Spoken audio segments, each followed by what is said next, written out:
ආයිබෝවන් සියලු දෙනාටම මට මේක දැන් මේ බලාගෙන ඉඳලා ඇතිම වෙලා තමයි මම මේ කතා කරන්න හිතුවේ මේ රටේ ජනතාව ගැන හිතලා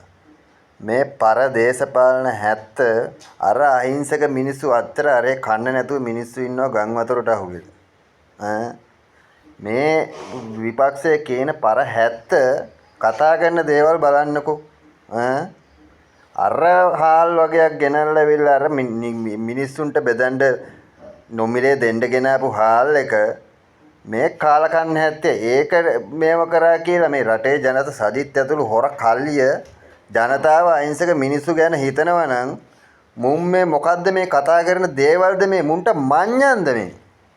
මේ බලාගෙන ඉඳලා බැරිම තැනයි මේ කතා කරන්නේ ඇත්තටම මේ පර හැත්ත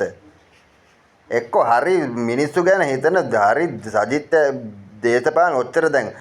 දේශ ප්‍රේමියනේ හොඳ ජනතාව ගැන අහිංසක මිනිස්සු ගැන එන අමාරුවක් තියනවා කියනවනේ කෝ ඉතින් හරිනම් කියන්න ඕන මොකද්ද මේ හාල් ටික එළියට අරන් දඩ නැතුව මොකුත් නැතුව අරන් ඉවිල්ලා මිනිස්සුන්ට බෙදලා දීපල්ලා කියලා කියන්න ඕන හරි මිනිහෙන්න ජනතාව ගැන හිතනවනම් මේ ගොන් වේ 70 මොකද්ද කියන්නේ මේ ඒවට දඩ ගහන්නලු හරි මිනිහෙන් නම් ආණ්ඩුවට බල කරලා කියන්න බෑ කමන්නේ අර අහිංසක මිනිස්සුන්ට දෙන්න මොන දඩද ඕව අරන් ඉවිල්ලා දෙන්න කියලා මිනිස්සුන්ට බෙදලා දෙන්න කියලා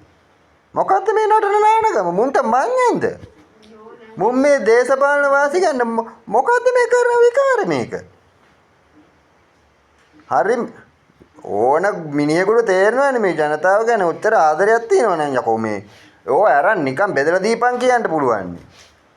ඒ මන්දිවට කියනවා අර හඳුන් නැති නිරුලාස්සෙන්ට ඒ මනුස්සයා බලන්නේ මේ මේක අරන් ඉවිල්ලා මේ මිනිසුන්ට මේ බෙදලා දෙන්න කියලා එහෙම හරි කමන්නේ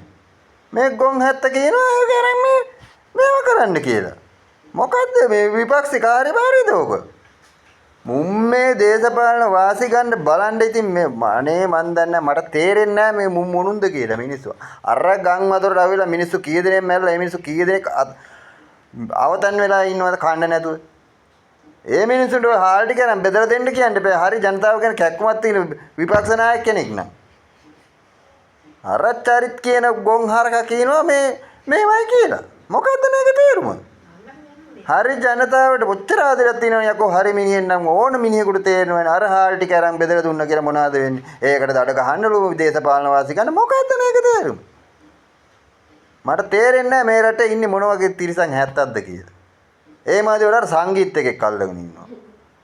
ඌ නාකොටික් එකේ හිටියත් එකයි නැතත් එකයි අපිට පාන්ද අර චරිත් අබේසිංහ කියන එක කියනවා මේ ඔය එක සේපාල් එක්ක අල්ලගෙන ඉවර වෙලා මේ ඌ නාකොටික් එකේ හිටිය එක තමයි ඌට තියෙන ප්‍රශ්නේ මේ රටේ ජනතාවට කොච්චර ප්‍රශ්න නම් තියෙනවද මේ ඒව ගැන නෙවෙයි මුන් කතා කරන්නේ අර සංගීතයේ මේ නාකොටික් එකේ හිටිය ඌට තියෙන ප්‍රශ්නේ ඒකයි කියපන්කෝ ආණ්ඩුවට බල කරලා ඉවිල මේ